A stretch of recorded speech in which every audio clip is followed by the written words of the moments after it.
All right, so there's certain questions about this. The first question is, okay, well, if this is true, why is this system separate from this system, right? Why not just say that the occult is the basis of everything, and then you have the elite, and then you have science, intelligence, crime, and then you have the empire, okay? And the reason why is this is really important for you guys to understand. This is the parasite, okay? This is the parasite. It doesn't actually create anything. All it does is suck up value, extract value, okay? And this is the host. So in fact, these are two separate systems, right? This is the host, and this is the parasite.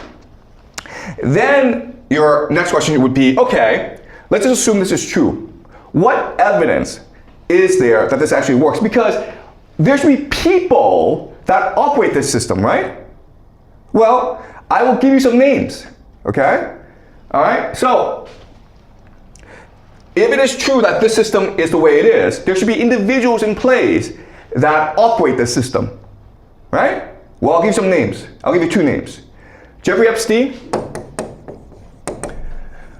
and Jared Kushner. Okay, and I'll explain who they are as we go along. And these families, how about the Rothschilds? Secret Society, Chabad Lubavitch. All right. And you're like, this is all conspiracy. This can't be true. Well, it's all true. And I will give you the evidence that this is all true later on. By the way, some of you will be like, they're all Jews, man. So why do they say the Jews rule the world? Well, because the evidence that we have implicates these people who are Jewish. But there are other people who are more powerful, who are able to maintain themselves in the shadows, okay? So it's not really fair to say that it's a Jewish conspiracy, okay? I think this explanation, this system is much more complicated than just saying it's all Jews, all right? All right, so now what I want to discuss is the problems of this system, all right? And once you understand the problems of this system, then we can understand why this war in Iran is happening, where it's going, and what this means for the world, okay? So there's certain problems with this system I want you to notice. The first major problem is all this is based on empire, the perception of empire. And what this means is that everyone has to believe that the American empire is invincible. It cannot be defeated for the system to work, right? Once people start to believe that there are alternatives, that the empire is weak, then the system cannot work. And so therefore, the only solution to this problem is America has to go fight wars for no reason. You understand? It's like being the school bully, right? People pay you money because they think that you're a bully and you are not reasonable. And so to prove that, every now and then you have to go beat up another kid for no reason, okay? You're just smack the kid and everyone's afraid of you. That's America. And this helps us explain all these wars in the Middle East these past 20 years, right? Why did America invade Afghanistan? Why did America invade Iraq?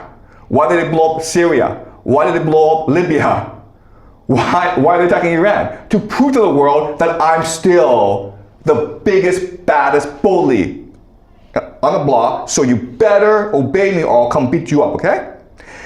All right, so that's the first problem. Second problem is that this system, as you can see, is really, really unfair to a lot of countries. Iran, North Korea, Russia specifically, okay? So this helps us understand why Russia invaded Ukraine in 2022. Because they're trying to renegotiate this system, right? Because right now, the system is discriminating against them. It's extracting their resources for very little money. So they want to renegotiate this system. And the way you renegotiate this system is by showing the empire is not so tough, right? But this also shows us why America refuses to surrender Ukraine. This war was lost about 2 years ago, okay? Ukraine has absolutely no chance. Why is this war continuing? Because if the perception that empire is weak, that empire can be defeated, if that perception, if people are aware of this entire edifice collapses, okay? Right? People wake up and see it's all shadows on the wall. So America has no choice but to keep on fighting. Okay? And this helps us also explain why America invaded Iran, to show Russia, I'm still the biggest, baddest bully. And now we understand what Iran is doing. Iran is now attacking this entire edifice. If you think about it, what Iran recognizes is this. I cannot attack empire directly. Okay, it's too powerful. They have nuclear weapons. I'm not going to attack the education, media, cultural system of America because it's too embedded. I can't attack the UN and WTO because it's all being controlled by America. So the only thing I can attack is what? The global economy, right? That's why they closed off the Strait of Hormuz. Because once they put pressure on the global economy, and that's all interconnected, it destroys the entire edifice. Do you understand? It is a house of cards. You find the weak point and you hit it so it all collapses. Okay? And that's why Iran is doing what it's doing. And what this also tells us is this. There can be no ceasefire. There can be no truce. There can be no peace because both the American empire and Iran are fighting for the nature and structure of reality itself. All right? And the third thing I want you guys to be aware of is this. Remember in Plato's allegory with the cave, they really don't have to do anything because the prisoners themselves want to protect the system.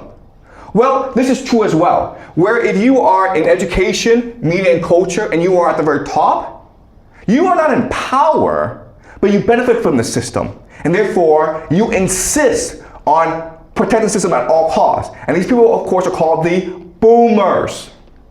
Okay?